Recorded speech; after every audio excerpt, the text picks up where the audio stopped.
have waited through the transportation docket, and many of us had different bills and also finance, and I know Senator Rouse just presented one as well. And so we're going to get started. We're going to take up 2 bills after we call the roll, and then get to probably what many are here for, which is the casino bill. So, Clerk. Senator Ruff, Senator Locke, here. Senator Donovan, Senator Mason, here. Senator Boysko, here. Senator Pillion, here. Senator Bell, here. Senator Reeves, Senator McPike. Here. You have a quorum, Mr. Chairman. Thank you very much. Senator Rouse, first off, for one clerical item, just so everyone's aware, at our last General Laws meeting, we struck Senate Bill 1543, which is also in relation to another casino proposal not having to do with the Richmond area that is already stricken from the docket. So, Senator Rouse, you have Senate Bill 1527. Thank you, Mr. Chair. I'm bringing to you Senate Bill 1527, charitable gaming amends the definition of organization and social organization. What it does in overview, basically, it adds 501c7 nonprofit organizations to the list of groups allowed to operate games under the charitable gaming law. Also allows exclusively charitable 501c7 organizations to operate gaming. A couple background on it. SB 1527 would allow 501c7 nonprofit organizations that are exclusively charitable to resume operating their games under Virginia's charitable gaming law. 2021 gaming law severely limited how much gaming 501c7s could operate. I think their gross cap was $40,000, and the 22 law completely excluded them from gaming because of some broader language was struck from the bill. Now I understand that there's a need to want to look at this as well, and so I will ask for recommendations from the board. Thank you, Senator Rouse. Questions, comments from the committee? Mr. Chairman, you know, we've spent the last couple of years really working on this, Senator Rouse.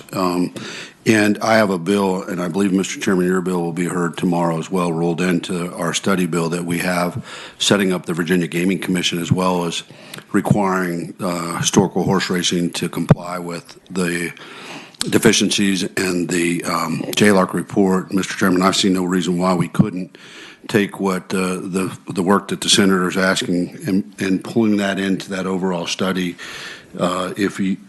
If the chairman wouldn't mind sending a letter, and Senator Locke will hear it tomorrow, we can include that in that study if that's amenable to the senator.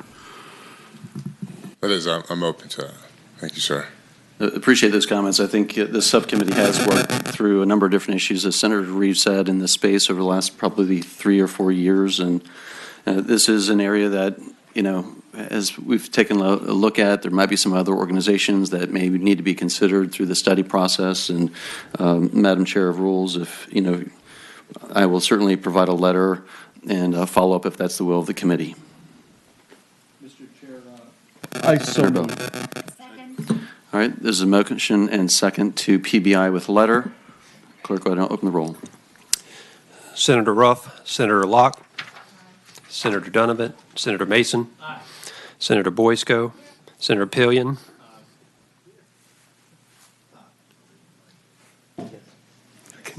Senator Bell, yes. Senator Reeves, aye. Senator McPike. Ayes 7, no 0. Thank you, Mr. Chair. Thank you, Senator Rouse. We'll follow up with you on the important issue. Thank you. Thanks, Senator Rouse. All right, next up, Senator Barker, Senate Bill 1518.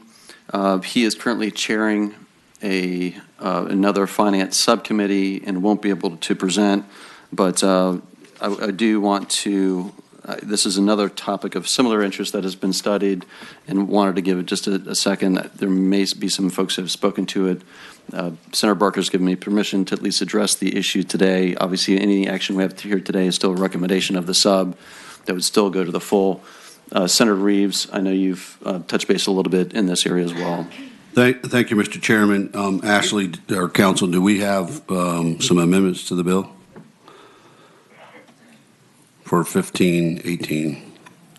Yes, Mr. Chair. After line 295, insert a new subsection K that says a qualified organization that conducts Texas Hold'em poker tournaments in accordance with the provisions of this article shall certify that any individual acting as a dealer during any such Texas Hold'em poker tournament, Romanet 1 is 21 years of age or older, and Romanet 2 possesses the knowledge, skill, and competence required to properly shuffle and deal the cards, supervise the tournament, and ensure that all players follow the rules of the game. On line 422, after the word then, strike 5 and insert 4. And lastly, on line 423, after the word or, strike 12 and insert 8. Second. All right, there's a motion and a second to adopt the amendments. All in favor, say aye. Aye. All opposed? All right, motion carries. Amendments are before us. Thank you, Mr. Chairman. I would again remind this body, this subcommittee, that we had dealt with Texas Hold'em before.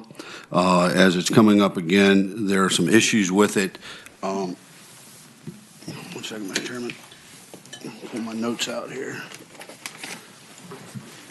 Mr. Chairman, if I could also address this one at the appropriate Yeah, Senator time. Bell, you've spent a good amount of time on this issue as well. Senator Bell. While Senator Reeves is getting his notes, I mean, I'll tell you a couple of things that frankly I have problems with this bill. It allows, if you go to line 188, allows 10 tables of 10 players each. That's 100 players. And even if we were to restrict the number of days a week, which right now is pretty wide open, I think this is a problem. I appreciate the amendment that we just did, which addressed the people who are qualified to be dealers. But I think there's a couple of issues that strike me on this. Number one, we're talking about 100 players potentially at a time at a game, and with that many players, I would be concerned about almost running a professional poker hall. Do we have dealers who know what they're doing? Are they certified in any way? Is there any mechanisms, security-wise, cameras to prevent cheating? I think these are valid concerns when we're running an operation that big. I know when we looked at this before about offering to run individual table games, I think we allowed like 2 tables. So if someone were in a tournament and they lost and it wasn't a rebuy tournament or they had already exhausted rebuys, then they had a chance to play a friendly small game. But to me, the scope of this is far beyond what we talked about before, and I think we're getting into a dangerous territory. We're really creating a pretty large gambling operation. Mr. Chair. Thank you, Senator Bell. Senator Boysko. Thank you. One of the things that I understand that this is a little bit different, and I don't know if Senator Bell was alluding to it, but they're just going to pay a seating fee. They're not going to make any money whether they win or whether they lose. So really, it's the opportunity for just coming in. And for me, that kind of opens up my feeling of more comfort for this. But I just want to point that out. Senator Bell. Yeah, I mean, I agree with your point, but to me, still the operation of this is too big. I mean, we're talking 100 players at a time, and what we're talking about is what the charitable organization would make, but my understanding, a player could get $2,000 worth of chips. So potentially there could be $20,000 or more of chips on a table. That's pretty big gambling times 10 tables. And the pots could be multiple $1,000 pots. The seating fee would be what the charitable organization would get, but if we look at the dollar amounts involved in the chips on each table and the games, they're big. And I would also then question, if you're talking about 10 tables, let's just use this isn't worst case scenario, but the basic scenario, $2,000 of chips per player at each table times that many tables, a very large amount of money, a couple $100,000 that could be on the tables at any given time in the form of chips. And then I would say, what kind of security we have? I would be very worried about that. So I think these are things that are areas of concern for me. So before we move on, I would know that there might be a couple people that may be here to speak to it. I'm going to give them an opportunity that do support the measure, just in case they've waited. I want to do that, and then we can do some follow-up with Senator Barker as well for full committee.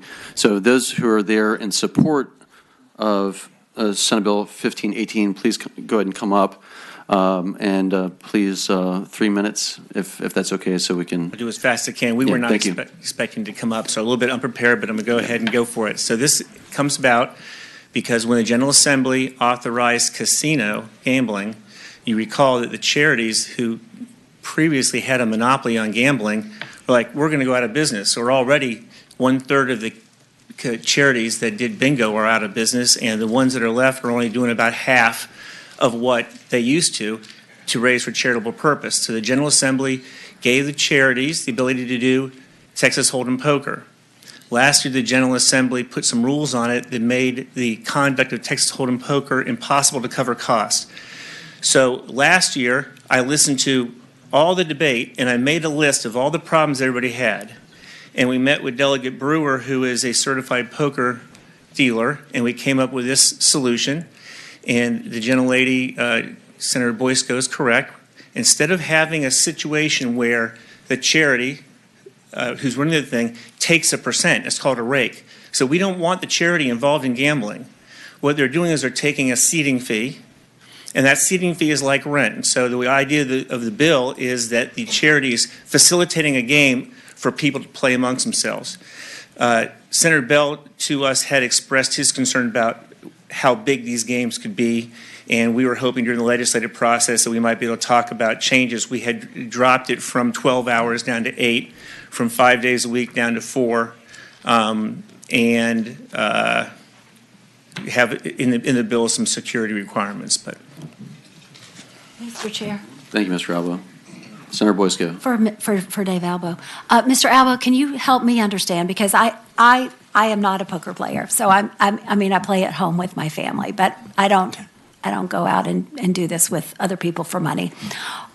My understanding was, and maybe I didn't hear everything, but that what Senator Bell just said is not the situation. Can you help verify that? Are people able to put major dollars down and we could have $100,000 night every night?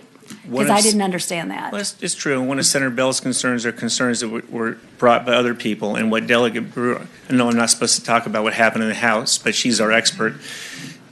She said that the blind, the big blind, will only be $5. And what that means is that the games would never get to be huge games because the minimum bets are smaller. The current version of the bill does not have a cap on how much money somebody can buy in, and that would be something that could be done through the legislative process, but that is correct. There is no cap on the... Mr. Chairman. Senator Bell. My understanding from when one of the representatives met with me about this bill, that the idea was a player could buy $2,000 of chips. Is that correct, or is there an amount for that? There is no amount for the buy-in in the bill, and one of the reasons with our client, the Virginia Charitable Bingo Association, didn't want a limit because casinos have no limit. Casinos can pay 24 hours a day. Casinos can play unlimited. Casinos don't have any of the rules that are in this bill, but that is something. I'm no longer a delegate, so I don't make the rules, but that is something that could be added in the legislative process if people felt like there should be a buy-in limit. It'd be something you could do. So, Mr. Chairman, follow up. I appreciate that. So, but bottom line, you're saying there's no limit to the number of chips. And again, I'm glad to hear there's possibly an amendment on this, but as written, it could be 100 players, and it could be hundreds of thousands of dollars in chips on the tables at any given time. Well, the big blind limit kind of makes that impossible, but what I would admit is that there's no limit on the amount of money that people can buy in. And that was one of the options that we did not choose in the initial draft, would be to have a buy-in limit. Mr. Chairman. Senator Bell. The big blind can be raised at least 3 times on a normal poker game. Is that correct? Yeah. Yeah. So now we're up to $15 per player, 10 players at a table if everyone's in the hand. I mean, my point is that this is not small dollars. If you did a big blind of $5 and 3 raises, these could be bigger pots. And my concern is, look, I want to help the charities and I want the charities to get the income. This to me is way too big. Mr. Banka. Matt Benka of the Virginia Charitable Bingo Association. I appreciate what Senator Bell is saying. Just keep in mind that the $5 table is pretty much the lowest thing that you could do at a casino. the lowest thing that you could do at the casino that's going to make money.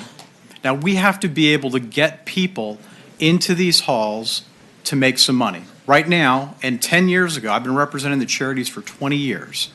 Over that 20 years, bingo has gone down to nothing. We used to make $100,000 a year. Now it's about $20,000 a year. There was a decision to let poker happen, and we are trying to come up with a way to do it. We're not poker experts. Dave and I aren't. The charities aren't either. We need your help. Help us come up with something that you all are willing to work with. I think that what we came up with, the $5 table, is a great start. I don't know if we've got a whole lot of room to work, but we're certainly willing to work with you on that. But we need to be able to get people to get on the table, like Senator Boysko said, to get people to pay that $8 a half hour fee. That's how we make our money. We're not taking a rake anymore. Charities are out of that. We don't want to be a part of that. The 10 people at 10 tables is very important. I think we just went down from 5 days a week to 4 days a week. I think that was a very big step. And we went down to 12 hours a day to 8 hours a day, a normal business operation. But keep in mind, at bingo, you had 200 or 300 people, but more like 200 people on average would go to a bingo hall to make that $100,000 a year. So that's how we did that. If you do the math, it makes up the same amount of money. Senator Pillion. You keep saying bingo, bingo. Do these charitable gaming organizations not have electronic gaming right now? They do. They do have electronic gaming. So That's what I they do. thought. So they do have a source of income right now. They right? do Okay. have some revenue. Yeah. That is absolutely true. But it's nowhere near the $100,000 that they used to make. 15. All right. Now, for some, I won't say all. Yeah. Yes. Sir. All right, Yes, sir. thank you, Mr. So Speaker. the last thing I would say is this, is that the charities have been around for 100 years doing charitable purposes.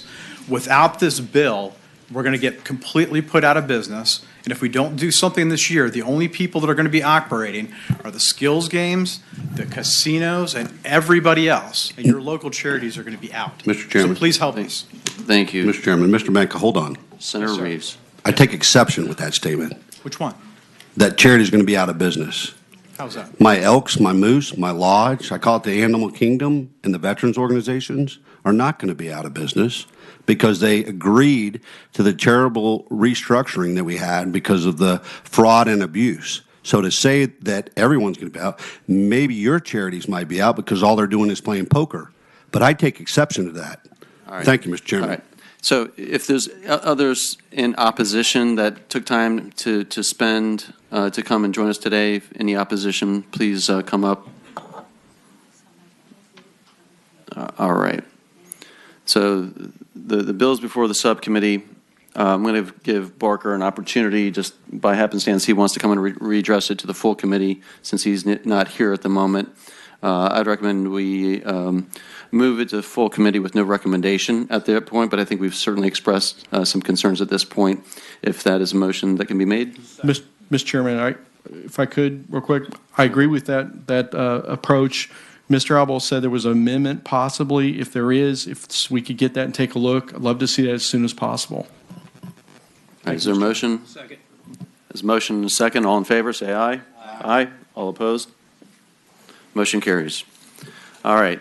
Thank you for everyone for your patience. So for the next part, we're going to have Senator Morrissey address Senate Bill 780 regarding a casino referendum. What I'd ask the audience as we go into this, I'm going to try to work through the timing since we have a lot of people, and I know a lot of people have spent a lot of time to come and address this today. We're going to have to put a little bit of time limits. So as we start to, I'm going to give Senator Morrissey an opportunity to present, to give information to the committee. We're going to go through those who support and those who are in opposition. I'm going to probably limit it to about 20 minutes each side since we have a large crowd. And what I'd ask is, first off, everyone please be respectful in the process. Does everyone agree?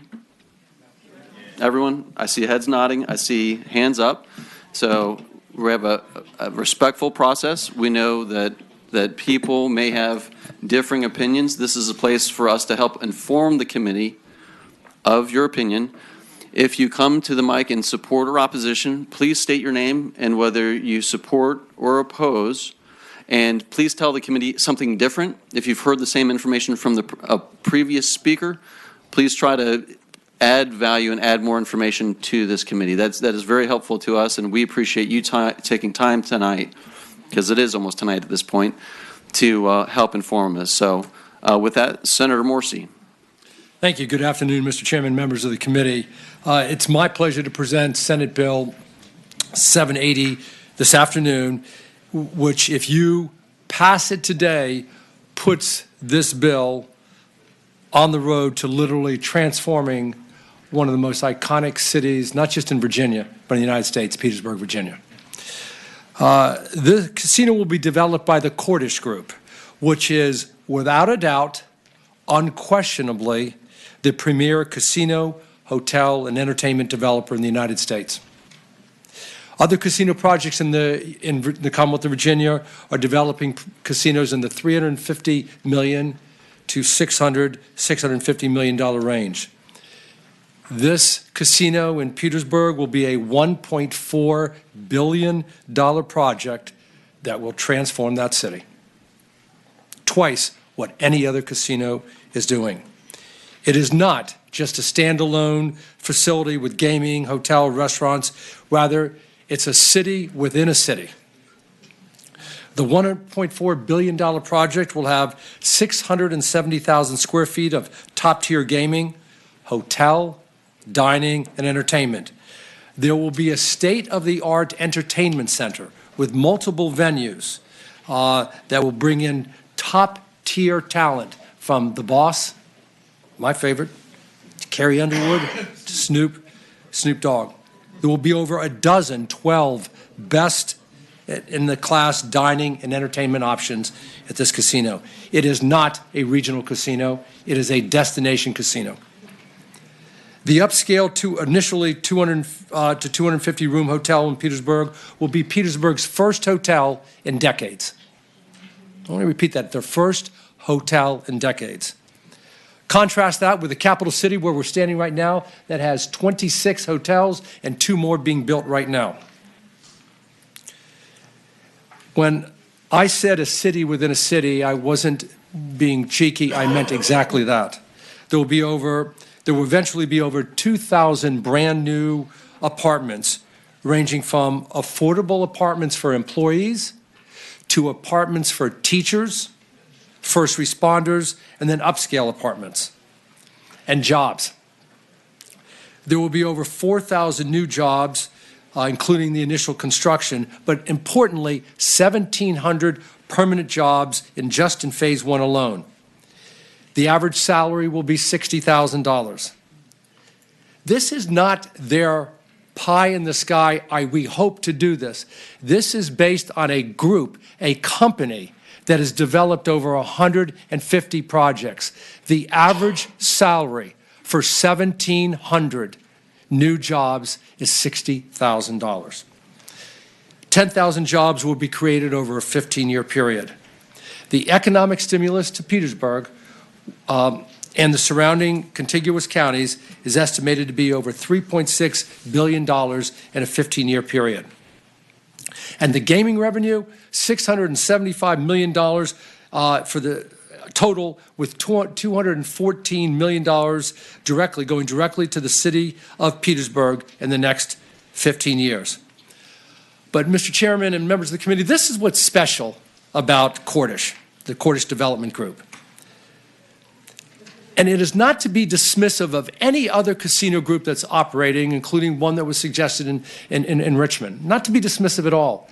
But there's a difference between having the experience to build a casino and having done it before and not. I use this example, Mr. Chairman, that if I had a child that needed a heart operation, I'm going to the cardiologist who's done 1,000 heart operations, not the first. They have the experience, and that's why the following is important. Their game plan, their MO, is to literally immerse themselves into the community, from the schools to the arts to the very fabric of the community. They will have internships at Virginia State University, Richard Bland, Bright Point College. And every project that they've ever done, They've engaged the tertiary schools in the contiguous area and got them involved. They will be providing scholarships, mentorships to these students. The internships won't just be for students at Virginia State University, but they will create scholarships so that students can attend Virginia State University. And this isn't about a dream, what they hope to do. They've done this before, and in every city they do this. They have a model. They have a plan, the Live brand. They are not going to dilute or pollute the Live brand that they've established throughout this country with a regional casino. That's not what they do. It's either all in or nothing. Also, I want to talk about the 600,000 square feet of retail space. Eventually, they will have a second hotel, totaling 500 hotel rooms. There will be workspace. There will be 4 million square feet of mixed-use development.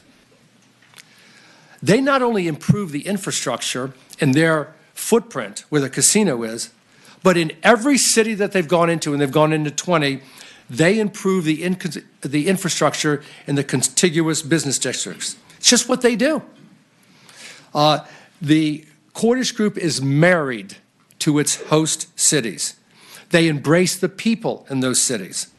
That's why they are the singular most respected and successful developer in the country. If you would, you've got a book in front of you. Turn to the blue tab in there. That's the central hub promenade within the footprint. That's not even the casino. That's the central promenade within this city.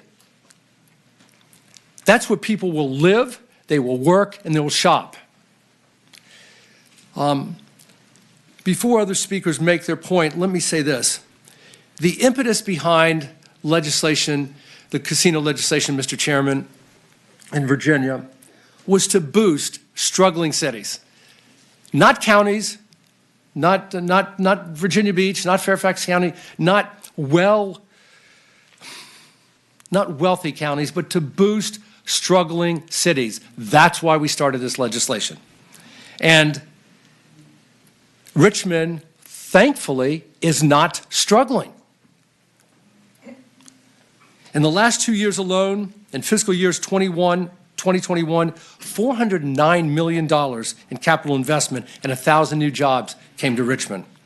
In fiscal year 22, $552 million in capital and announced capital investment and 2,200 announced jobs. And what are they doing right now? There is a $2.5 billion redevelopment project in the Diamond District where they're building a major baseball infrastructure, retail. There will be 2,800 new apartments, 935,000 square feet of new office space, 2 new hotels to go along with the other 26 already in the city. They are not struggling. We did not design the casino legislation for a city like Richmond.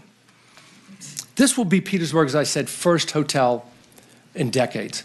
You funded last year, the General Assembly, you folks and I, funded $2.9 million to take down a dilapidated hotel in Petersburg. You might have seen it when you drive along 95. This will be their first hotel that they've had in a long time. And lastly, folks, the city of Richmond, whom I represent right now, they had their opportunity to represent and to vote in a referendum for a casino. And we all agree with the philosophy that democracy means something.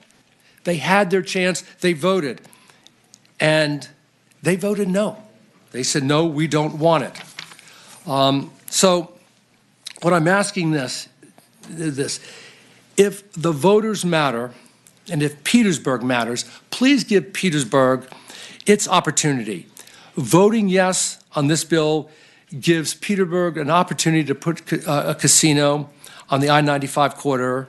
And I promise you this, if you do that, you will be proud of the casino and the infrastructure that is built in casino. You will be proud of what they do for the city. And Mr. Chairman and members of the committee, you will be proud of what the Cordish Group does for the Commonwealth. With Thank that, you, Senator Morsi. thank you, and I think there's some other speakers, and I'm going to move to the left unless you have some initial questions of me right now. Why don't we go to the speakers, if All it's okay with the committee, get through some of the speakers, and as I think the speakers give testimony, we might have some follow-up questions afterwards. So, again, please come up, provide your name and support. Again, this is support for the proposal first, and we're going to start the timer, so be mindful that there's quite a few people behind you, so appreciate your time, and we'll start with that. So, welcome. Thank you, Mr. Chair. And if I may, I'm going to act sort of a MC to get my folks in and out of your way very quickly to respect the time. And I've got very short remarks. Good afternoon, Mr. Chair, members of the committee. My name is Stephen Hammond, and I represent the city of Petersburg, which I'm very happy to do. I am grateful for this opportunity to introduce the city so that they may speak on behalf of Senate Bill 780. Like the previous, like Senator Morsi said, opportunity. That is all we seek. A chance to change course towards the direction of a better way. An opportunity to show you that the city that lay just off Interstate 95 is worthy and capable. An opportunity for a city, once a manufacturing hub, has an opportunity to, again, be an economic driver for the Commonwealth. And again, we've got a number of speakers, but if I may, there's a number of people that want to show support. So if you should stand to support this, if you're already standing, raise your hand.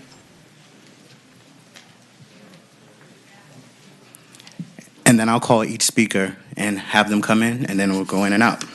Great, Our first speaker is Mr. March Altman, the Petersburg City Manager. Thank you, sir. Mr. Altman. Good afternoon, Mr. Chair, members of the committee. Thank you for this opportunity to speak today. I am March Altman. I'm the city manager for the city of Petersburg, and we just believe that the time is now for Petersburg to secure its financial stability that will enable us to address our capital and longstanding generational social needs that have challenged the city for decades. We, on behalf of the city, we respectfully ask for your support to provide our citizens the opportunity to vote on a once-in-a-generation economic development project that will contribute to the future financial stability of our community. And with that, we thank you very much and hope for your support. Great, thank you. Thank you. Told you we'd be brief. Next, I have Ms. Stacy Jordan, Chief Financial Officer of Petersburg. Thank you. Welcome, Ms. Jordan. Good afternoon. Just want to talk a little bit about the finances of the city of Petersburg. Over the past 6 years, the city has made substantial progress. The unassigned fund balance has grown essentially from $0 in 2016 to over $25 million as of the end of 2021, which equates to roughly 34.4% of the budget, and it is well in excess of our financial policies. The city's debt profile remains highly favorable, excuse me, which allows us to address over $90 million in deferred needs. Due to these results, our credit rating from Standard & Poor's continues to rise. Since the city's low point in 2016, its credit rating has improved from below investment grade to an A+, which is considered strong by the national credit rating agencies. Again, we thank you. Thank you. Okay, next we will have Sam Rue, Chair, Petersburg Economic Development Authority. All right, Mr. Rue. Thank you. Mr. Chairman and members of the committee, what I remember about Petersburg, and I'm speaking as a resident 56 years in Petersburg, when I came to Petersburg in 1967 to attend Virginia State University, I arrived to a thriving, vibrant community. We had small businesses. Of course, we had the manufacturing. In Petersburg, was economically doing well. And what happened over the years, we know the story. This is an opportunity to revive that, to transform Petersburg, to grow the businesses, grow the community, and to provide jobs. We live in Petersburg because we love it. We educated our kids there, but we need revenue in order to do all those things. It's more than the casino. It's all the other things that come along with that. And so I believe this is a right step. And I believe that the informed citizens, which we are, should make that choice. We should be given the opportunity to vote for this project.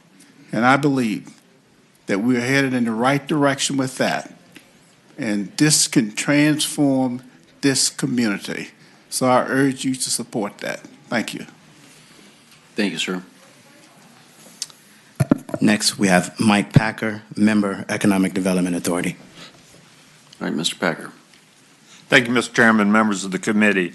I'm a lifelong resident of the city of Petersburg, 74 years, and I was also honored to be an employee of the city of Petersburg for 33 years.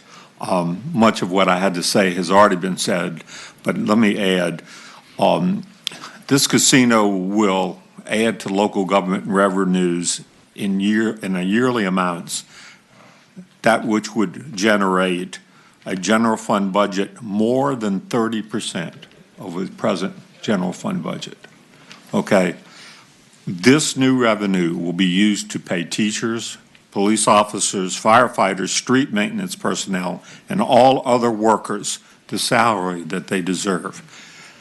On the other hand, Richmond would probably generate around 3% increase in their general fund. Okay, the Petersburg Casino should be the single site of a casino in Central Virginia. A referendum is the purest form of democracy. Richmond citizens have spoken.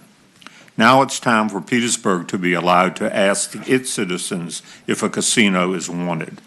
We ask you to put aside any political considerations and to do what is right for Virginia and for the 32,000 residents of Petersburg who now live in a 24 square mile community that cannot grow geographically, with the lowest school achievement, the poorest measured health statistics, an unacceptable crime rate, the lowest average household incomes, and, for too many, an intolerably low all-around quality of life.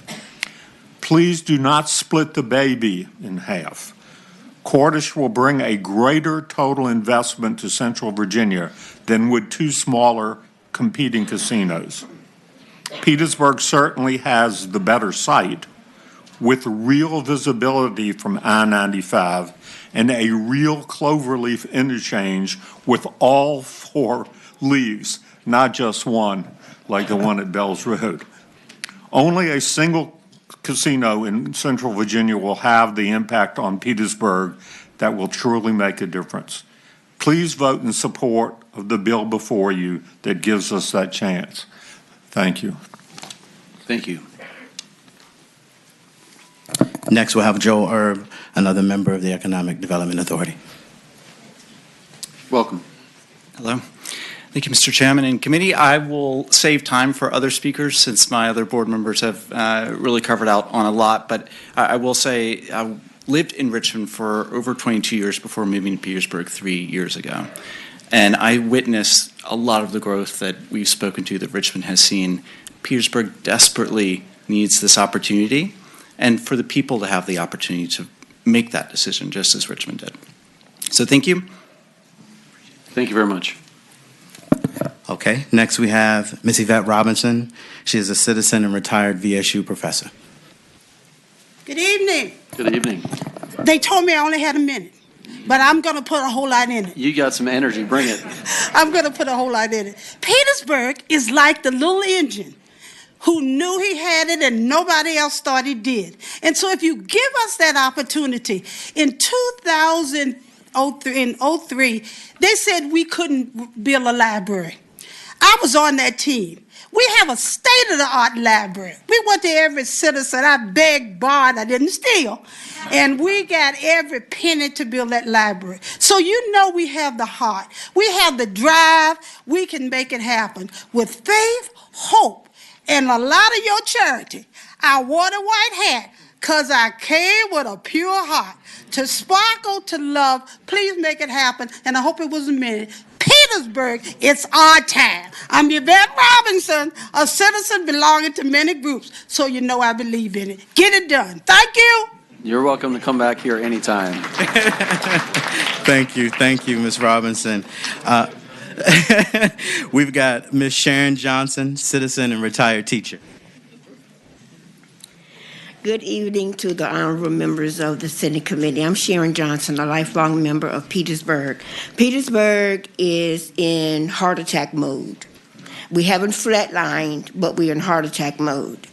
The money that will be generated from this state-of-the-art destination-styled casino is the blood that will breathe the oxygen throughout the veins of the residents, throughout the veins of the infrastructure and the economic development of the city and in long term the Commonwealth of Virginia.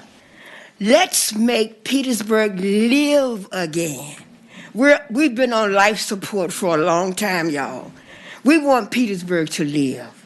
The finances that will be generated on a monthly basis will generate and build all the infrastructure. We have over 32,000 individuals that live there that's crying out. A lot of them don't know where to go. So as an advocate for Petersburg, I'm speaking on behalf of those people. We need you. We need to breathe. We need to live again. And the money that will be generated is going to do that. It's going to make Petersburg live again. So let's make Petersburg live again. We've been in heart attack mode. We haven't flatlined. That means we haven't died, but our heart is going like this. That means we're living. So we're counting on you, we're depending on you, and then you can count on us to make you happy as we're counting on you to make us happy. Thank you for this opportunity. Thank you, ma'am. Okay, and I have one more speaker on my list, and then I'd like to bring up Zed with Cordish, but we've got Kelly Parker, the director of the Habitat for Humanity. Thank you. Welcome, Ms. Parker. Thank you. Good afternoon. My name is Kelly Parker. I am the Executive Director to Tri-Cities Habitat. As the Executive Director, and we see homes that need to be built in our particular area. We see jobs that need to come to this particular area. We need to make sure that we are giving everyone an opportunity to have a great job, to be able to have a nice home, to be able to recognize that Petersburg at one point was a phenomenal place to live. I stated last year that I graduated from Petersburg in 1982, and at that time there was businesses everywhere. I saw what that Petersburg looked like at that particular time. We need to get back to that state. We have plenty of opportunity, and with this particular Cordish coming in and doing what they're going to do, we have to have this opportunity. Richmond has done a fabulous job. As has been stated, the jobs and the type of economic development that's taken place, we need that same opportunity. Please give us the opportunity and chance. Thank you. Thank you, Ms. Parker. Mr. Chair, I just wanted to ask, we've got Mr. Zed Smith, the CEO of Cordish, who will have a lot of meat and there may be questions, but I was told that there was one more speaker, so would you like, Sure. How would you like to do it? And please take the speaker before. Okay. So that's right. Good afternoon, Mr. Chairman, Senators. If everyone could stand that I brought with me. My name is Shane Sterry. I serve as the Assistant Vice President of Seafarers Entertainment and Allied Trades Union. I am the East Coast representative for C2. The Seafarers represents tens of thousands of workers across the country, and the president of our union is also the president of the Maritime Trades Department of the AFL-CIO, whose affiliates collectively represent well over 5 million workers across North America.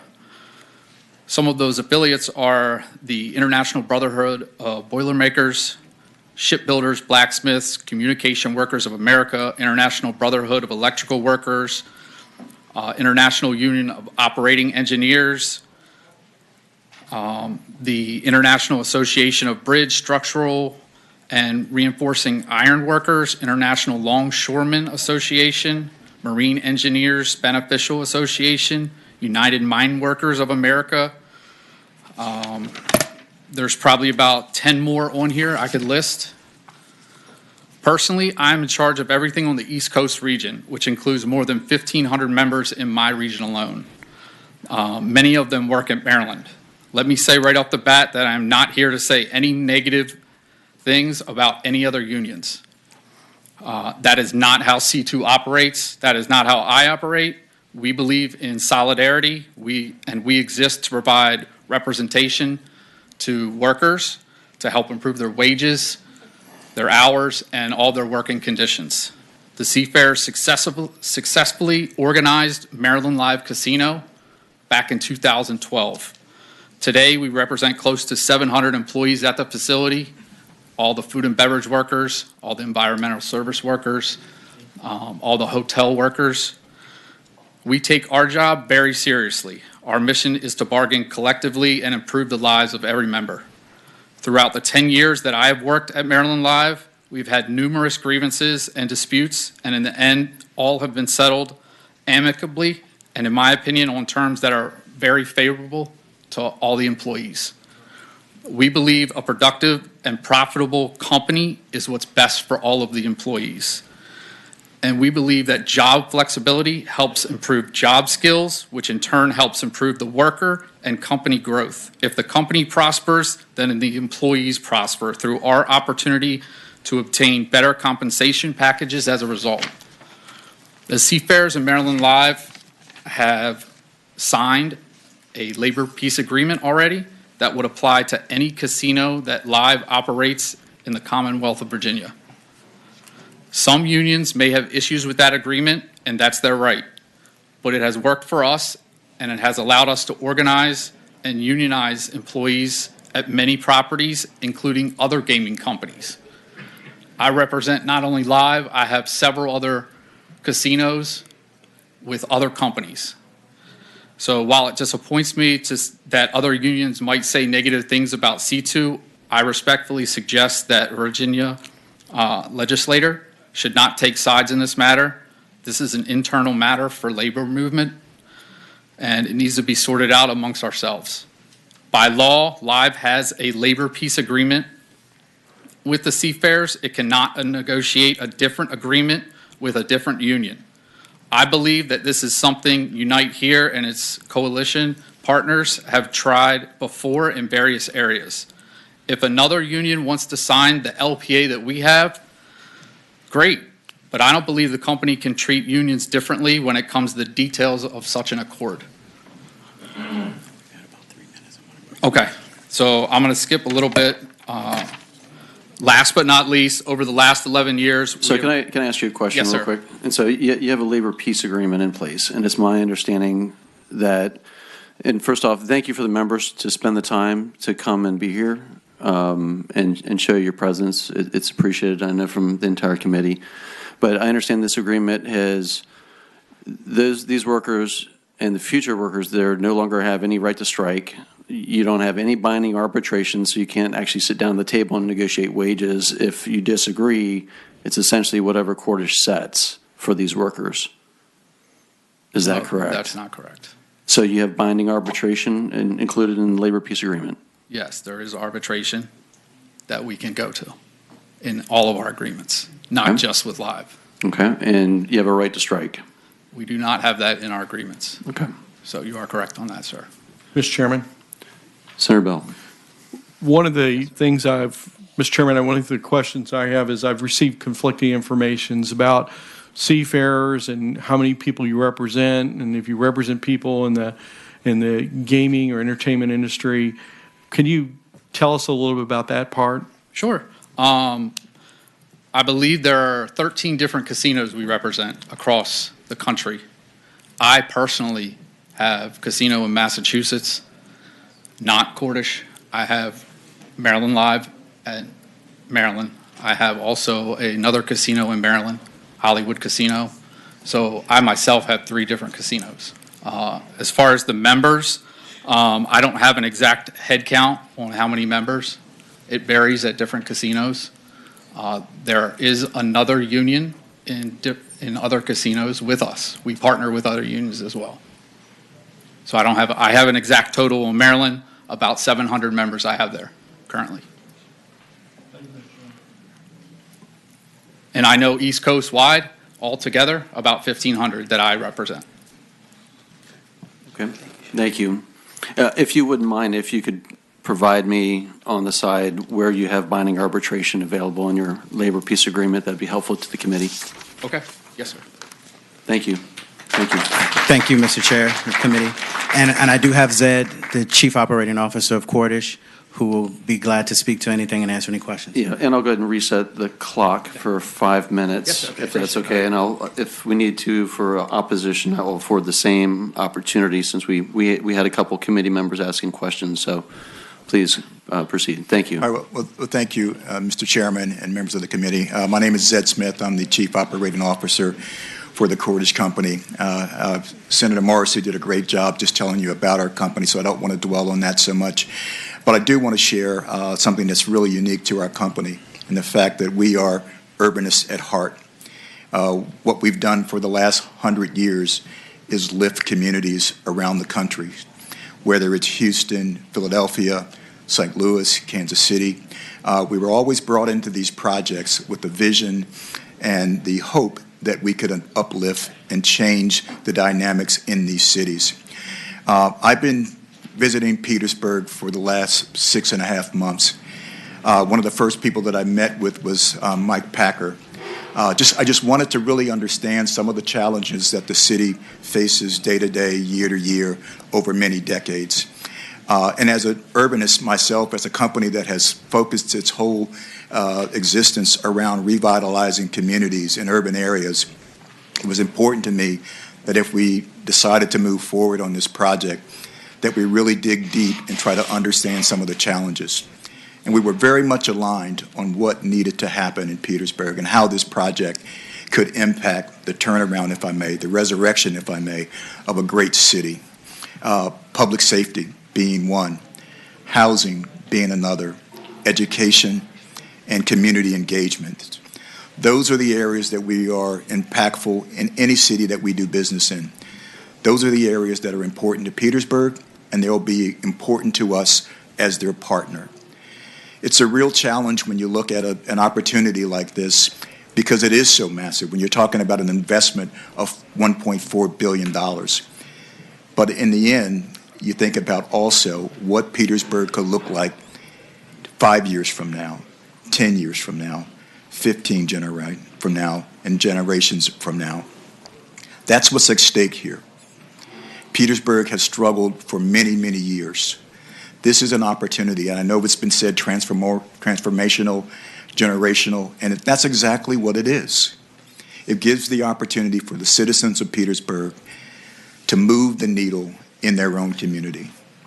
And I think when they selected us as a development partner, they were really seeking someone that had experience, that had a commitment to urban communities, that had a commitment to working with universities, working with local businesses. All of these things we've done year after year, development after development. So it's nothing new for us. So what I'm saying to you is not fiction, it's reality. If you look at our website, you'll see our track record. We've done this over and over and over and over for decades. And when you look at the cities that we're currently doing business in and the ones that we're about to do business in, the reason they selected us is because of our track record and the impact that we've had on those cities. So I stand before you today to say that I do believe Petersburg deserves a chance. I believe that they have selected the right partner in us, given the challenges they face. And we look forward to changing this city, this great city, to be even better. Thank you. Mr. Chairman. Please, if we don't mind to hold applause, just so we can make sure to continue. Senator Reeves. Yes, sir. Yes, sir. You know, you're talking about a lot of money your company's going to invest in the city. Mm-hmm. How confident are you with regards to the city management and the way things have gone with regard to their fiscal matters, what got them to where they are today, and are they going to be able, are you the silver bullet, and are you comfortable with that, making that kind of investment, understanding the history, and do you think that's right? Well, you know, one of the first things we do when we enter into a city is like, who's running the city and how long do they have? We took the time to really meet the city manager, met with local business people. It's important to us that we are aligned in terms of what this project can be. We have to have confidence in leadership. And after 6 months of spending time in Petersburg, We have that confidence in the leadership there. We are long-term players. We don't sell our properties. So we are very vested on the front end to make sure that we establish the relationships, that our visions align, that we're going to put our money where our mouths are, and we're going to work together to improve a situation in the city.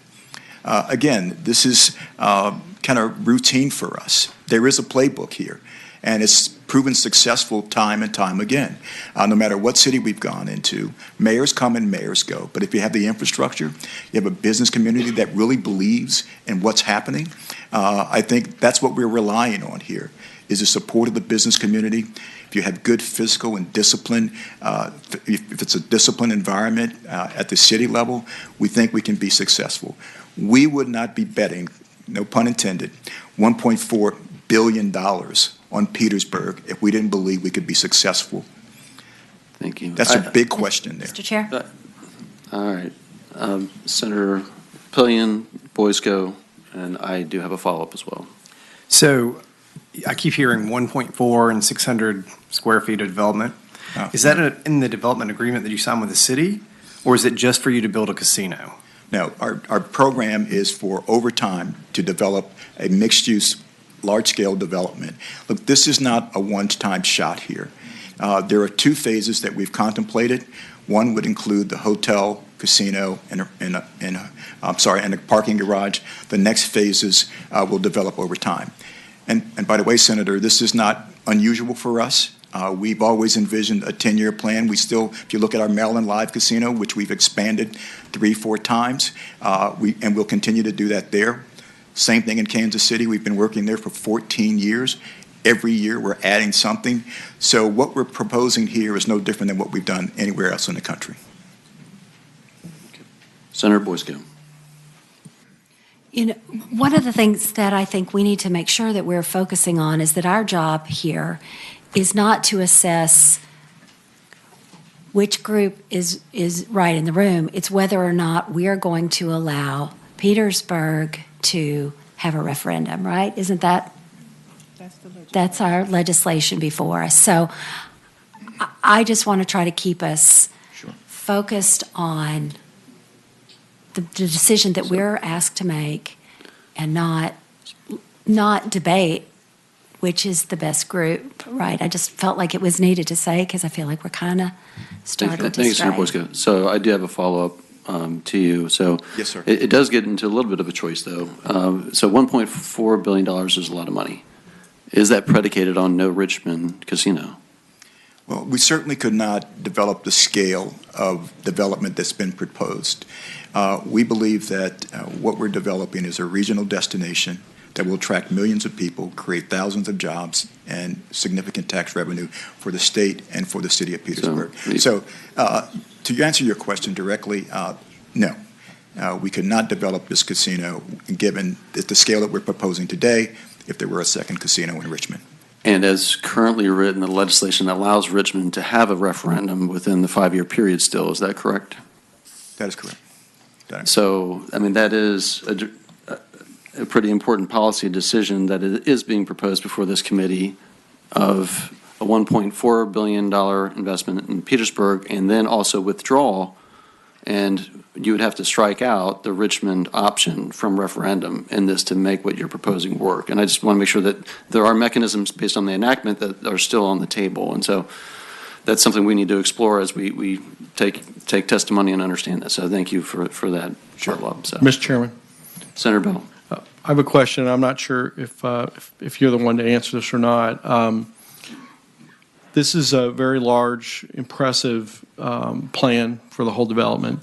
My question would be for the city of Petersburg, I would just think looking at this, you're going to need more firemen, more police officers, more sanitation. Can you tell me, have you addressed those growth needs, and will you be able to meet timelines to provide those services when needed? Thank you. Senator, so we recognize that today is the first step in a long journey. Because there's several steps to get through this, and we still have to get through a referendum with our own community. But we are in active conversations with the representatives to address some of those needs. If we're successful, we know that we're going to have additional infrastructure needs, and personnel needs to address those public safety and other needs in the community. We stand fully ready to address those issues and be proactive in that. And that's where we are today. And I think some of the questions, we are looking forward beyond where we typically are just to address an issue that comes today. So we are proactively looking at that, and that's our whole change in our efforts from a governance perspective, to have a vision and work towards that vision and address those issues and needs as they come along. Yes, sir. Great, thank you. Senator Bell. The only things, I agree with the comments from Senator Boysko. I do think that we can get very easily distracted, but ultimately we have a decision on a location, a referendum. And I think it's important we don't lose sight of that. All right. Thank you. So we're going to move on to opposition. Thank you so much for everyone. Thank you so much for your time. And thank you for organizing that in terms of the support. We're going to take opposition. We're going to start the timer with 20 minutes once again. So again, please hold applause and other things so we can just make sure to get through this orderly. And welcome. Please come up. Thank you very much, Senator McPike and distinguished senators. My name is Leonard Sledge, and it is my privilege to serve as the Director of Economic Development for the City of Richmond. The City of Richmond, we stand resolute in our desire to have a referendum as currently in the Virginia Casino Act. As it was stated previously by the senator, Richmond has had economic success, but that economic success has not been equitable across the entire city. The One Casino and Resort project in South Richmond will be transformational for neighborhoods and for the city overall. As a result of the Virginia Casino Act, of which includes communities such as the city of Norfolk, which is comparable to the city of Richmond and has also had great economic success, the cities of Portsmouth, Bristol, and Danville, we just are looking for opportunities to create more economic opportunity for the citizens. And so we went through a very competitive and transparent selection process in which we selected One Casino and Resort, a partnership between Urban One and then Peninsula Pacific Entertainment, to develop a $600+ million resort casino in South Richmond on an abandoned industrial site, again, to help revitalize a portion of our city that is desperate for economic growth and opportunity. Joining me today are members from the City of Richmond, our City Council, and other community members, and so I will not belabor the point, again, other than to say our goal and desire is to see this project move forward, which is ready to go now, and not in phases. It is a $600 million commitment that will create over 1,300 new jobs that are paying salaries and excess compensation packages in excess of $55,000 a year. A project that is committed to 40% minority business and emerging small business contracting and operational opportunities, union participation, workforce training, new green space for our community, a host of community benefits, but also strongly negotiated additional revenue for the City of Richmond so that we can make greater investments in Richmond Public Schools, greater investments in affordable housing, greater investments in providing pivotal services that our citizens expect and need. And so again, our goal and objective is to preserve the opportunity as written in the Virginia Casino Act for the City of Richmond to hold a second referendum. And with that, I gladly turn it over to City Council President Dr. Michael Jones. Thank you. Welcome, Mr. Jones. Good afternoon as we reach into evening, Mr. Chair, members of this esteemed committee. Struggle is struggle. I don't want to pit my struggle against Petersburg's struggle, because in Richmond we still have 26% poverty rate. Where Mr. Morrissey's office is right down the street from my house. We hear gunshots every night. And so several communities, several areas in our Commonwealth, including right here in Central Virginia, experiences gun violence daily. We had one in my district just the other day. Poverty, underfunded schools, and yes, a part of Richmond is doing well. Not the part that the people I represent live in. We struggle. We struggle to engage in civic debate because people are working 2 and 3 jobs just to make ends meet. And so this is not a dog and pony about which casino is the best. For me, this is really about why Richmond deserves a second opportunity at this referendum. One, because it's still on the books that we can hold a referendum, but we still need to move through this. We know what Jay Lark has said about which casino would bring the most revenue into the Commonwealth. We know that as well. But why Richmond? Well, one, we had a transparent process, an RFP process that really muddied the lens of why have a casino versus NIMBYism. We don't want it in our backyard. And so by the time we fought the fight of where it was going to go and how it would impact different neighborhoods, people still could not see past it going into a neighborhood, even though it went into and is proposed to go into a part of our city where there's just industrial warehouses, where there is underinvestment, and we could bring a change. As well, we understand that it's important for the individuals of Richmond to speak. There were a lot that went through this RFP or went through this whole process not understanding where the funds fully would go. Would it be a CBA, community benefits agreement? Would it be an impact to our real estate tax? Would it be an impact to our schools? And as we were trying to explain all of this, we ran into the vote. And the vote, 1,400 votes, it failed. And as president of City Council, past chair of the Finance Committee, we believe we have the opportunity and want the opportunity to share with the citizens of Richmond where it is exactly going, not in anyone's neighborhood, but in a part of our city that will never see this type of development and this type of economic impact. So for me, that is why I believe Richmond should be afforded that opportunity. With me today, my colleagues on City Council is Councilmember Reva Trammell from the 8th District, Councilmember Ann Lambert from the 3rd, and Councilmember Dr. Newbill from the 7th District, and I'm going to ask that they would come and share briefly in that order. Okay, and appreciate it, and just also recognize we have a long line of speakers, so I appreciate it. Thank you. Thank you, Mr. Chairman, and thank you all for allowing me to come here today to speak. I want to say that I've been doing this for 24 years, and I have 27,000 people in my district, and believe me, my district is struggling. Senator Marcy should know that. I can't believe he said that we're not struggling, because we are. I'm out here, like I said, every single day. I see the homeless sleeping on sidewalks. I see the homeless begging for food. I go out there and I feed them. I give them blankets. I give them clothes. Children, mothers, sleeping in cars. I see this. I see them begging me for jobs. They want a job to feed their family, to have a house. The one casino was going to do that for us, and it wasn't going to cost the city not one red penny. And don't forget, I represent mostly brown and black in my district. I have the trailer parks in my district. I see them with no electricity, no running water. I'm out there every weekend taking them food and taking them clothes with others in my district. I see them beg me, we want some education. We don't have internet in our house. We don't have computers. We can't afford it. What do? How do we survive? How do we send our children to school when they don't have shoes to put on their feet? It breaks my heart. And then my district voted for it, over 85%. Even now, they're calling me every day, and they said, Ms. Brever, we can't come down here today because we finally got a little part-time job that we can't miss because we don't want to lose our job. They're saying, please, you be our voice. We depend on you to be our voice. We call you one. Please be mindful of your time. Thank you, ma'am. Thank you. I'm just asking you, please, please, I beg you, give us another chance for our one casino and resort to take care of the people. Thank you.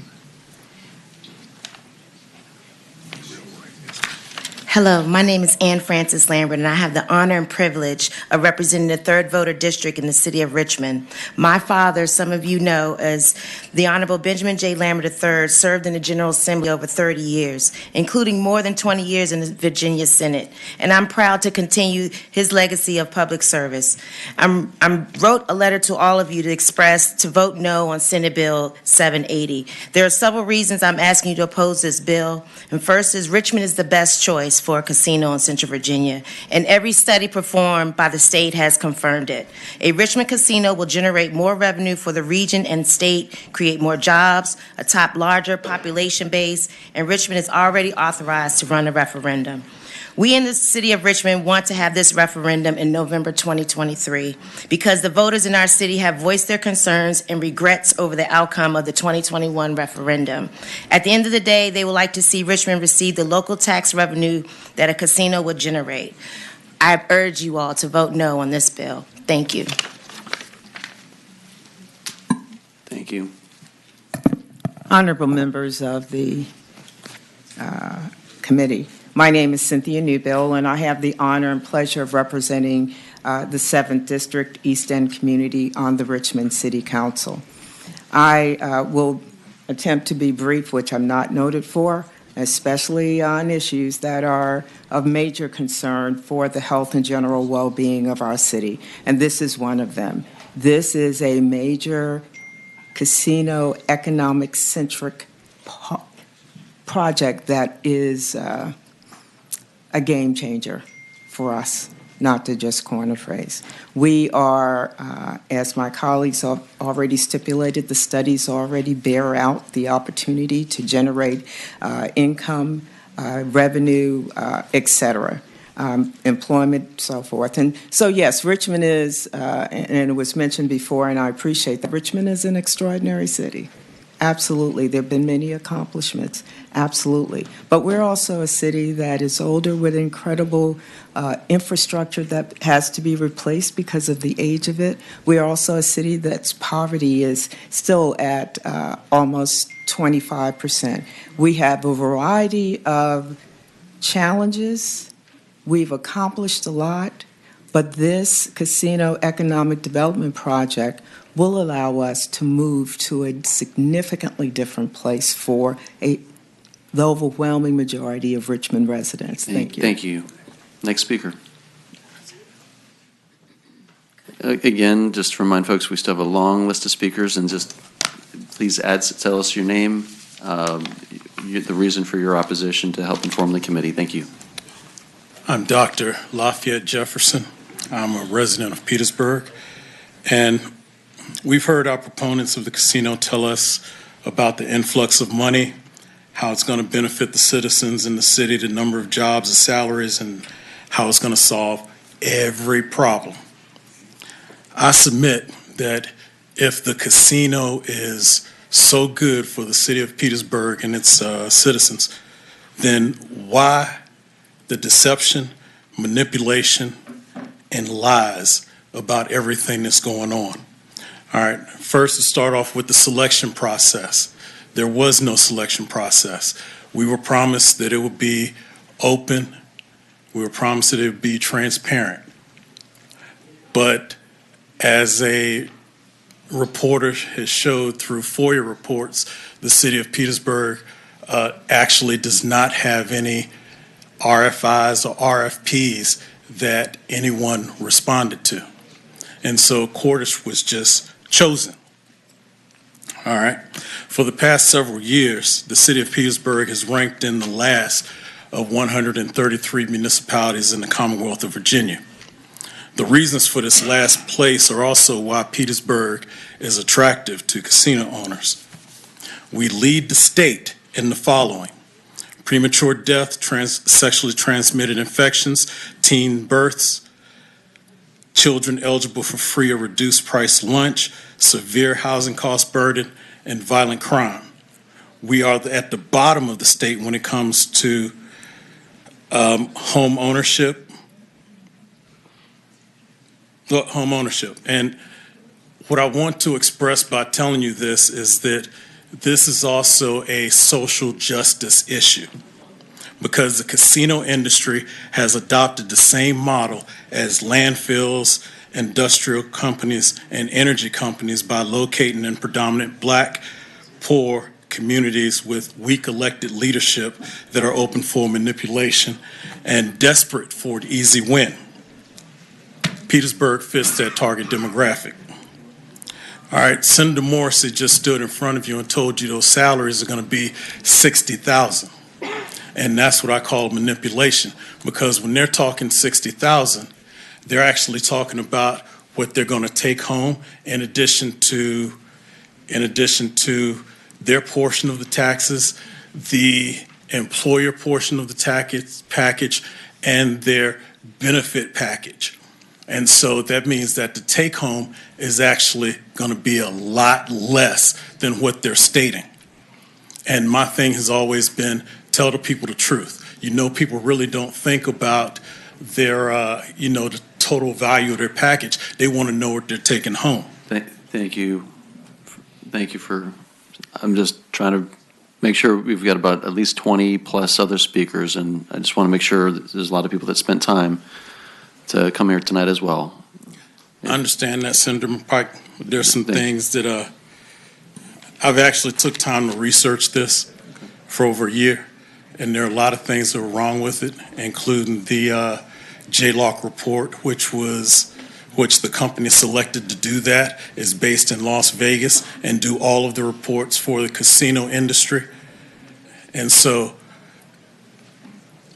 in summation, my thing is that you should vote no, because this does not actually deserve the attention to be on a referendum because of all of the things that have been involved that was done. I appreciate it. And if you have additional materials, by the way, we can submit them to the clerk, and the committee will get those as well if there's other materials you'd like the committee to consider in writing. Clerk? Yes. Thank you. Next speaker. Good evening. My name is Pastor Belinda Ball, and I'm coming from out of the city of Petersburg. I am not a paid employee, so I don't come with numbers, but I am a community advocate, and I work hand in hand with the residents, the community of the city of Petersburg. And I oppose this casino coming to the city because we are a broken city. We have so many battles that we are fighting daily, that we deal with in person in the actual areas. I heard, and I'm not saying that a casino can't come in the future. It's just not time yet. Right now, we are losing a chief over a fire department. We got people that's being booted out of hotels every single day, with 2 hotels being shut down, and we are overwhelmed with trying to help the citizens in Petersburg. Now, that's the boots on the ground. I cannot speak for the money. That's why I said I don't know about the money, but I do know the community. I do know those residents. I do know what it feels like to see them in drug overdoses. I do know what it feels like to watch them on a daily basis be hungry, looking for food and trying to make ends meet. And this casino is not going to bring them a healthy place. It's going to hurt them even worse. Why? Because right now we have numbers of little stores in Petersburg that got these little vending machines, and they take their last $25 trying to turn it into $500, and then they're knocking on the church's doors, or they're knocking on the nonprofit organizations and asking us to help them. I'm asking you, please reconsider and rethink. At this hour, at this time, City of Petersburg is not ready for this type of project. There's too many wounded spirits there. They need hope, they need help, they need support, and they need love. And we as the people, the boots on the ground, I told you, I work for the Lord. I am a resident of the city of Petersburg, and this is not going to be a good move for us as a citizen. And I thank you, sir, for your time, and I appreciate if you really take in consideration, this is not a city in a city. It's only one city, and we are that one. Thank you, ma'am. Next speaker.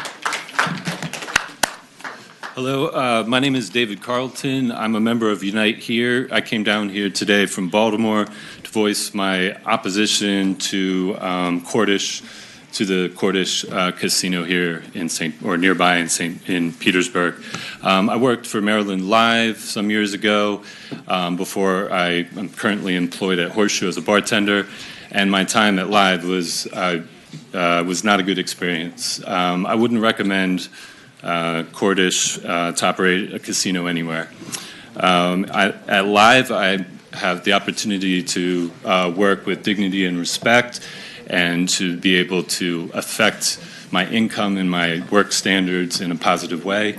I can't say that for my time at Live. So I would hope for all the people looking for work in Petersburg to be able to get quality jobs, sustainable jobs, and so I would encourage you to vote no on this proposal. Thank you very much. Next speaker. Please hold applause so we can work through the speakers expeditiously, please. Go ahead. Thank you, Mr. Chair, members of the committee. Good morning. It was morning when I wrote this speech. Wherever we're at. I feel you. I feel you. Good afternoon. My name is Charles Willis. I'm president of the Richmond Highway Neighborhood Civic Association, the closest neighborhood to the proposed casino and entertainment destination that is being proposed in Richmond. I want to share with you that.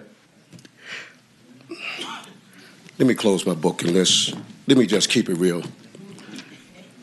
For someone to sit here and tell you that they represent my community, where I live, and they haven't done nothing for me but stand up here and put my city down, my residents down, my people down, Mr. Chair and members of this committee, it's a shame. Because we are not standing here. I'm not going to stand here and put Petersburg down. Whatever Petersburg needs, God to help them, let Petersburg get it. But for anyone to come up here and say what Richmond don't deserve, you haven't been to Southside Richmond. You haven't been down Jeff Davis Richmond Highway. We don't have an ice cream shop. We don't even have a grocery store. We don't have a food restaurant. We have nothing there. So to talk about that we have stuff in Richmond, we don't have it. And because the senator say we have it, because the senator haven't been down there with us.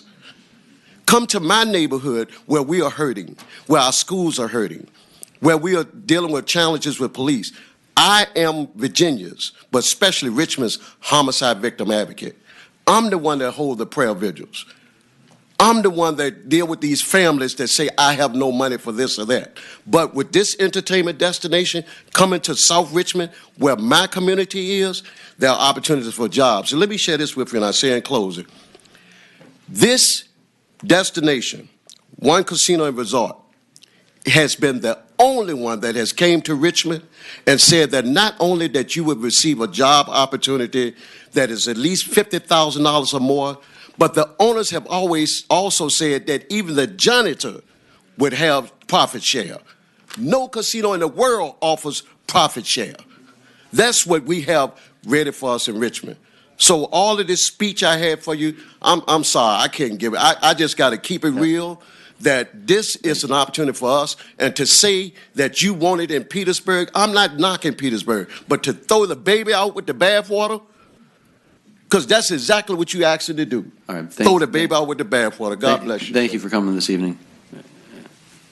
We might be here by morning still, so we might change this up later on. Go ahead. Good afternoon, Thank you for Senators. My name is Sandra Antoine. I did forward a letter to your offices this morning on behalf of the Richmond chapter of the NAACP.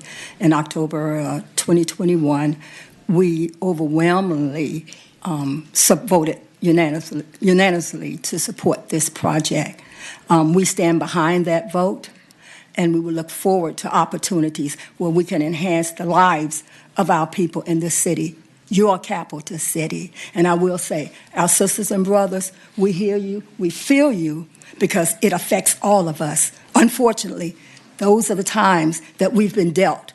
So now we're trying to, in this capital city, improve the lives of our citizens. Thank you for your words. Yeah, thanks. Next speaker. Okay. How y'all doing today? I'm Deontay Pulliam, and I'm the lead shop steward at VCU campus. And my name is Michael Reed. I'm a supervisor and the shop steward at VCU campus too, also for Under Aramark. My reasoning for being up here talking to y'all today is honestly, like, we just became a union about 8-9 months ago. So for us to be able to be a union and get a $3 raise immediately, good health care, pension plans, and everything else, it was a good thing.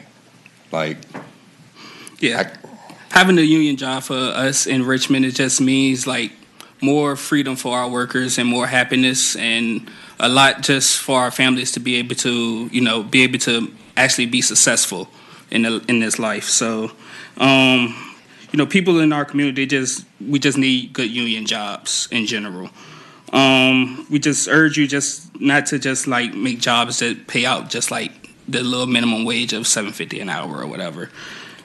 Well, $12.50 an hour. Yeah, I forgot it went up. Yeah. And also we just please just, we know that people like to play casino games, but just please don't play games with, people laughs. That's all. Next speaker. Good afternoon. My name is Brady Horn. I'm the business manager for the Operating Engineers, Local 147, representing the state of Virginia. We are, like my brother from the Seafarer said, we are affiliated with the AFL-CIO. I represent the state, all operating engineers, that be on the construction side and the stationary side, which is the facilities maintenance people we represent. Except for the 7 counties in Northern Virginia. So yeah, I'm not going to speak too ill, but I would like to set the record straight a little bit. Our international, along with Unite Here and the Teamsters, have a coalition and a track record all across the United States of representing casinos. It is in our wheelhouse. I don't like the transparency that was brought up earlier, the lack of transparency with how this thing went down with Petersburg. There's no doubt both cities need something, but there was no process in Petersburg, and there was one person picked, and then they handpicked another union, and I'm not trying to badmouth the union, but it's not in their lane. And you brought it up earlier with the agreement they have. It has no teeth. It has no teeth. And for that, we cannot support this because our job at the end of the day is to look out for the men and women who are working and trying to earn a living wage in this state. Great. So thank you very much. Thank you very much for your time. I do want to encourage folks to be brief. Please come up. You've been here. Say a quick word if you could. You oppose, and there's still a long line. We've got 3 minutes left, and so I want to try to balance it out, okay? Please. Thank you, Senator. Thank you. Thank you so much. My name is Terrell George. I am a worker. And this is very important to me. I am part of Unite Here. We represent the largest casino workers in the country. I go to work every day feeling respected because I determine my contract. I vote on my contract. I go home every night to my 5-year-old daughter because my contract lets me do that. I don't have to work 2 and 3 jobs because I have great paying jobs. Good jobs was 15 years ago. I have great jobs. I don't need to decide whether to pay my bills or feed my daughter. And that is great because I have a great union job and I decide on that contract. Thank you. Thank you so much. Next speaker. My name is We've Dee got 2 minutes for everybody behind you. I'm going to give you a minute. It ain't going to be 2 minutes. My name is Dee Collins. Make it 20 seconds for the rest of the other people even behind worse. you. Okay. Hi, my name is Dee Collins. I work at MGM National Harbor. I'm a member of United Here, Local 25. I have really good benefits. And those wages at my job allow me to take care of myself, my family, and not only, I know he's stating apartments. United Here has allowed me to actually be a homeowner, okay? So that's by being a United Here Local 25 person. It also has allowed me affordable health care and even a pension plan that I can retire on. You should not approve a casino in Petersburg unless you have a public commitment to creating good jobs. Okay, please stand with workers and vote no on this proposal. Thank you so much. Please step up. Good evening. My name is Rafael Cruz. I'm a union member, Local 25. I live in Woodbridge and I work at the Union Hilton Hotel in Arlington. My job provides for me and my family and gives me basic dignity at work. All workers in Virginia need good paying jobs. Creating more low wages job doesn't help our communities. We need a public commitment to create good jobs and new casinos. Please vote no on SB 780. Thank you so much. Thank you. Next speaker. 40 seconds. My name is Yon. I live in Woodbridge. A lot of people in my community works at the airport, North Virginia. We work with the MWA. We make sure there are good jobs at the airport. All workers in Virginia need a good pay job. Not all casino companies offer same wage and benefits in Virginia. We urge you to vote no SB 780 because we should pay people what they are worth. Thank you. Great, thank you. If you could just step up and say who you are, if you're with an organization, state the name and oppose, just so we can get through the list, because we're now out of time and we need to get on to some questions and another debate tonight. Obedience is better than sacrifice. My name is Reverend Dr. Fry, and I'm the president of the Baptist Ministers Conference here in Richmond vicinity. And we do not advocate any type of gambling, but we do advocate this project that's going forward that for Richmond, because it's going to bring jobs, it's going to do things for us. So we thank you. Thank you for your time, sir. Again, just name, organization, and you're here to oppose, correct? Yes, my name is Aiden White. I'm a student at William & Mary. We're all students at William & Mary. We stood with our dining hall workers when they fought for better pay, better jobs, better treatment.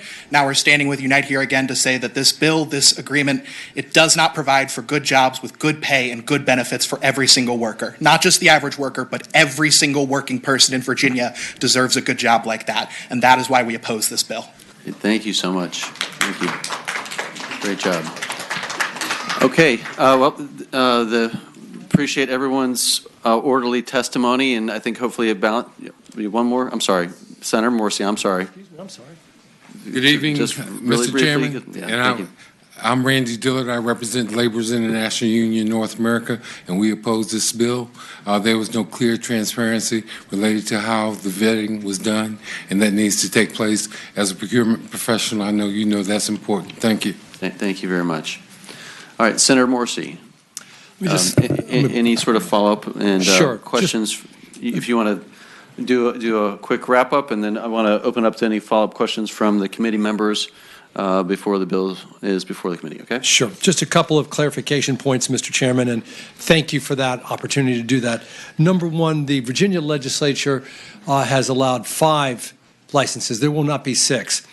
You had asked earlier about what happens if one city, host city, denies it. If you'll look, Mr. Chair, at lines 34 through 39, there's an or at the end of it. There will only be 5 licenses. It will be either Petersburg or Richmond. That point I wanted to clarify.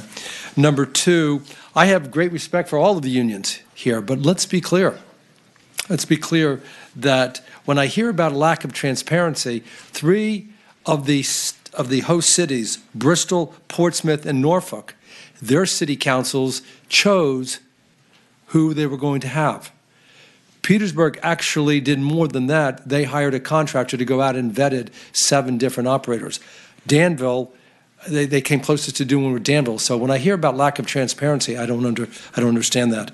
And lastly, I didn't know that one of the folks would challenge my heartfelt sentiments for South Richmond. I represented South Richmond. I represent South Richmond. I lived in South Richmond for 8 years, and I currently had an opportunity to relocate a business, and I did. I relocated to South Richmond, so I have great affinity and affection for it. And summing up, Mr. Chair, here are the absolutely uncontrovertible facts. The best project is a $1.4 billion project in Petersburg. That nobody questions that. They have more jobs. The impact, you heard one of the folks from Petersburg say there's a 30% impact in the general fund of Petersburg, 3% impact for Richmond. And then on most deserving, let's be clear, we both everybody in this room, I think it's fair to say, loves our central Virginia localities. But the point is there's $3,461,000,000 invested in Richmond in the last 2 years. This will be $1.4 billion for Petersburg. So, and the last thing that is, I thought Mr. Zed said it best when he talked about this developer they are urbanists at heart, and they are. If you just look at their track record, what they've done, you'll see that what they have done for inner cities in this United States, Houston, St. Louis, Kansas City, and they'll do it for Petersburg. Thank you, Mr. Chair. Thank you, Senator Morsi. Questions from the committee? Mr. Senator Chair, Bell? I've got a question from one of the Richmond council members. I don't know who would want to take this.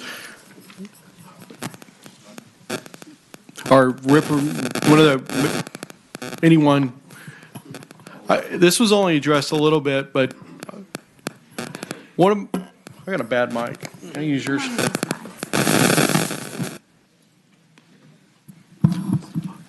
My question is, there was a referendum in Richmond already. It failed. We heard a little bit about not in my backyard or where it was at. Fundamentally, where I'm at is I'm saying we've got a choice now whether we give Petersburg a chance for a referendum or we give possibly Richmond another chance. Richmond had one, the voters spoke. Why does Richmond deserve another one? What's going to change?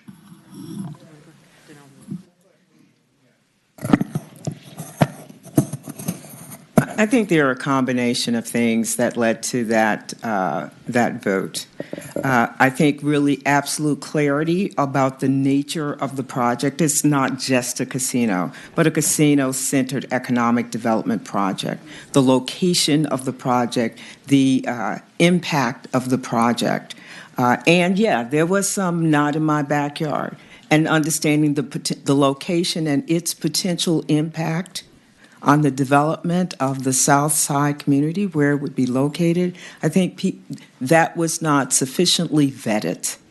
This is an opportunity to go back and have that fully vetted, full understanding of location, impact, implications, etc. And yes, have we had some new projects come online? But those Diamond District fairly recently approved. Will it have the kind of yield we? Absolutely. But that does not provide sufficient revenue to move our entire city to address the challenges before us. Education, housing, employment, infrastructure. Again, we're a great city, old infrastructure, and I mentioned before. And so this provides another opportunity to provide absolute clarity on location, on impact, on the city's investment, but also return on investment. This is not a minor undertaking for us. This is a major economic development with the casino as a component of it. But yeah. And so, yes, did folks have yes. Do we get a second take at it? Why not? I thank you. Thank you, Senator Bell. I want to say that this was going to be in my 8th district. And before I come out and definitely supported it, I called over 3,000 citizens in my district. And I asked them, what do you want? Do you want this? They said, yes, please, please. And my colleague is right. They were giving it the wrong street, the wrong information, all of that. And I kept saying, it's in my district. It's off of 95. It's off of Commerce Road. It's off of Bells Road. It's not going to be in a neighborhood. It's over there by the Philip Morris Credit Union, Philip Morris plant. That's, you know, and then after that, then they're like, thank you. We want it. Understood. We're going to try to get to more committee member questions, and maybe there'll be some. Thank you. Senator Reeves. Mr. Chairman, I did a little homework, and I looked up the numbers, and we're all on this dais get elected every 4 years. And whether we like it or not, we live with the results of that election, whether it's one vote or it's 1,493 votes. And I understand there was over $1 million spent on this last referendum to educate the voters as to what to vote on. And I would just like to say the sentiment. I hear both sides. I hear it. But I also know that you had a chance to get up to bat, and I would associate my comments with my good friend Senator Bell on the end over there, that Petersburg can't get it done, maybe get another whack, but I will tell you right now, I think they deserve an opportunity to be heard and be seen.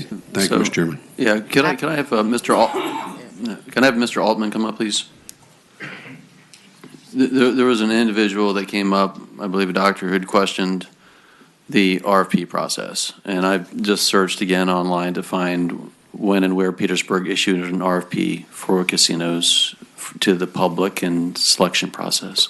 So as the senator indicated, Mr. Chair, we hired a third-party consultant that went out and solicited proposals from different casino operators, vetted those, and provided a recommendation to the city. We did not do a public process, an RFP, which I don't believe the state code requires that to actually occur, but we did utilize a third party to do that. Would you agree that open solicitations conforms to the Virginia Public Procurement Act? Yes. Guidelines?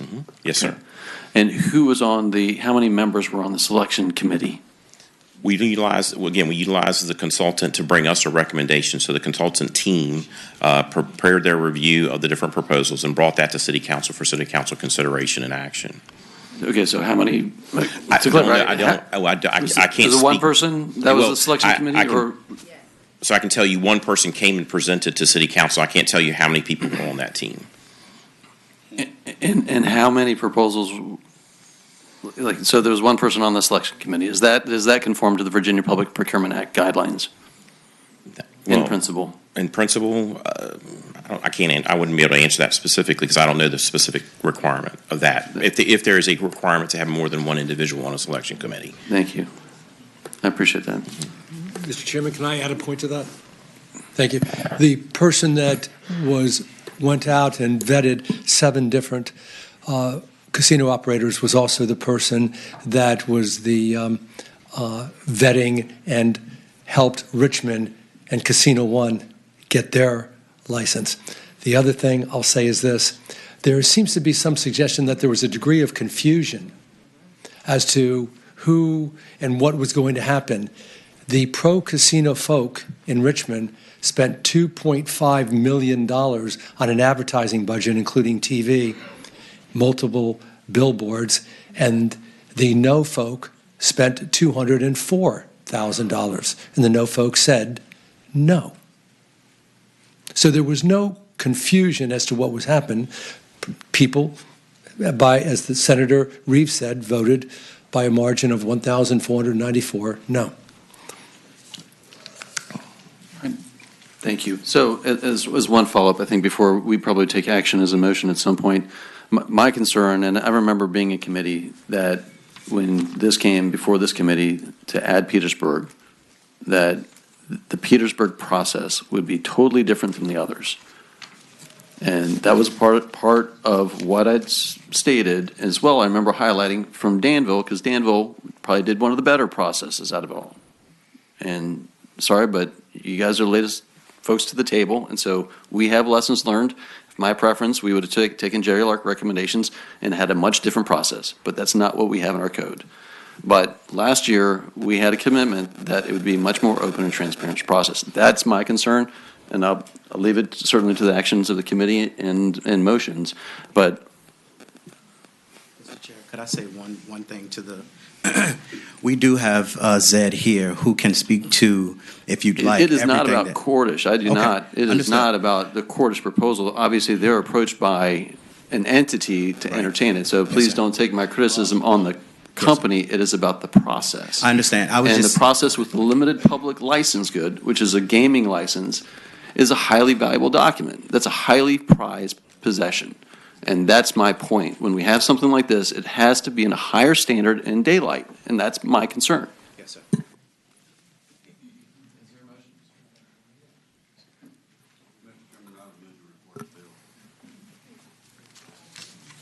All right, there's a recommendation to report. Is there a second? Is that to report to full committee? It's to go to the committee. I second. All right, there's a motion and a second. Clerk, call the roll. Senator Ruff. Aye by proxy. Senator Locke. No. Senator Donovan. Aye. Senator Mason. Aye. Senator Boysko.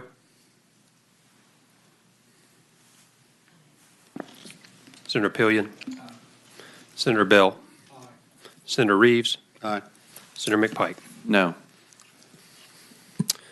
Ayes 7, noes 2. Thank you all for your coming today, this afternoon, and into this evening, and having a respectful, I think, informative process to this debate. And we'll present this at the full committee. Thank you. Committee will rise.